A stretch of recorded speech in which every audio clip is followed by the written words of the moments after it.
Employee or negosyo. kamusta? Ako nga pala si Orly Cabillo. Makwento ko lang. Siyempre lahat naman tayo nagdaan sa eskwela, no? So yung iba sa atin, naging mapalad na makatapos. Yung iba naman sa atin, medyo kinapos or may ibang pinagkaabalahan.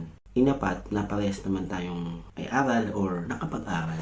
So, yun nga lang, magkakaiba tayo ng kapalaran, no? So, in my case, so mapalad po ako at tayo naman po ay nakatapos, no? Ngunit, meron palang ibang track. Meron palang ibang daan patungo dun kung ano man yung goal mo sa buhay. Bakit nga pala importante yung goal? Bakit ba tayo nag-goal? Siyempre, nung maliit tayo, tinuruan tayo. Ano bang pangarap mo? So, yan yung mga question sa atin na matatanda. Ano? Kaya tayo nangarap na kung ano mang magiging profession natin in the future. So, siguro naman wala namang taong nakapigure out na yun yung gusto mo talaga sa buhay or yun yung gusto mong mangyari para sa sarili mo. So, sa akin, siyempre habang lumalaki tayo, ang naobserbahan ko nung lumalaki ako ay depende sa mga taong nakapaligid sa'yo or depende sa mga taong nag-iimpluwensya sa'yo kung ano yung gusto mo mangyari. Dahil wala ka pa naman sariling program sa isip mo or sa sarili mo at hindi pa ganun katibay yung mindset mo. Ang mga mag-iimpluwensya sa'yo ay yung mga nakakasalamuha mo,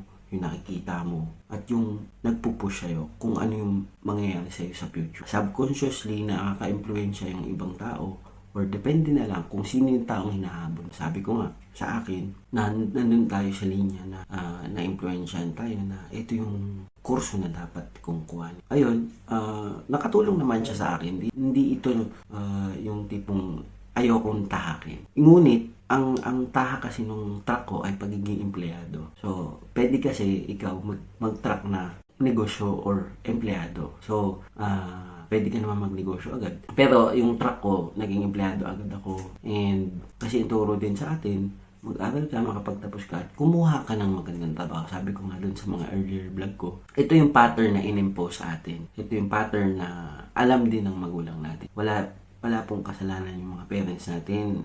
Tama po yung mga payo nila. Ngunit nasa atin po kung ano yung mga track na gusto mo mangyari sa buhay mo. Kung ano yung pathway na dapat mong daanan, nasa sayo na yan. Kung paano mo i-figure out kung ano yung dapat mong silbi sa buhay mo. Sa pagiging empleyado, may mga tao po na may kapasidad maging negosyante, ngunit mas pinipili po maging empleyado. Siyempre, siguro sa generation ngayon or sa aming generation, unti-unti po kaming nagpupumiglas patungo dun sa tayo yung magbibigay ng employment kaysa ikaw yung maging employee. Sa tingin ko yun yung mga mindset ng aking mga kasabayan dyan. So, away-kaway sa mga batang 90s pero 80s pinanganak.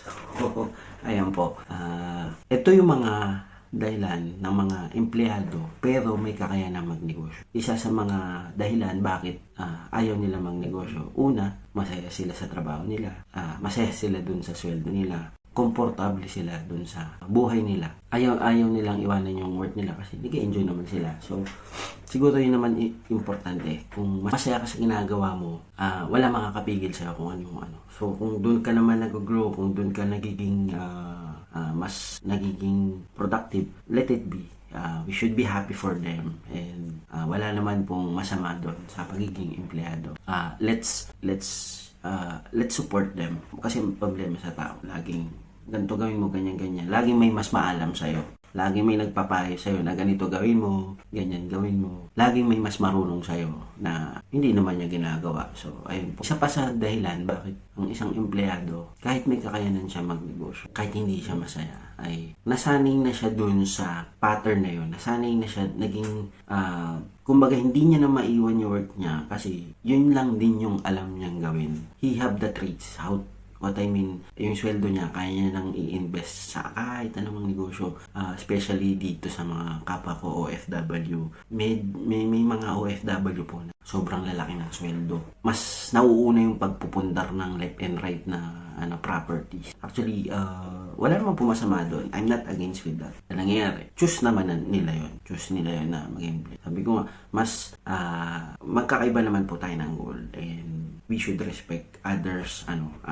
choice. May kanya-kanya po tayong choice. So, yun yung isa sa dahilan na they want to progress much. Kasi nangyayari nga, ang pamantayan ng tao sa progreso kung ano yung mga na-attain mo. Yun naman yung yun naman yung tinitingnan na tao ng mga tao. Kung ano yung material things na nakikita sa paligid mo. Ganun ka ka-unlad. Yun yung nakikita nila na progreso mo. So, yun yung sukatan ng pagiging successful, lalong-lalo na sa ating bansang Pilipinas. Kung ano yung nakikita nila sa'yo, big time na yan, ganyan. Sila, mas chinus nila yun. So, just respect them and let's be happy with them. Isa pa sa dahilan, ba't ang isang empleyado ay hindi nagiging negosyante ay nakakulong sa responsibilidad. What I mean nakakulong sa responsibilidad? Hindi na sumubok ng ibang bagay. Actually, meron naman tayong mga pamamaraan na pa-testing-testing lang. Halimbawa, kasi nga, dahil yung pwede ka naman sumubok na ibang bagay doon sa ibang free time mo din. Lahat naman po nasa paggamit ng oras. Lahat naman po ay nasa kung paano ka magiging productive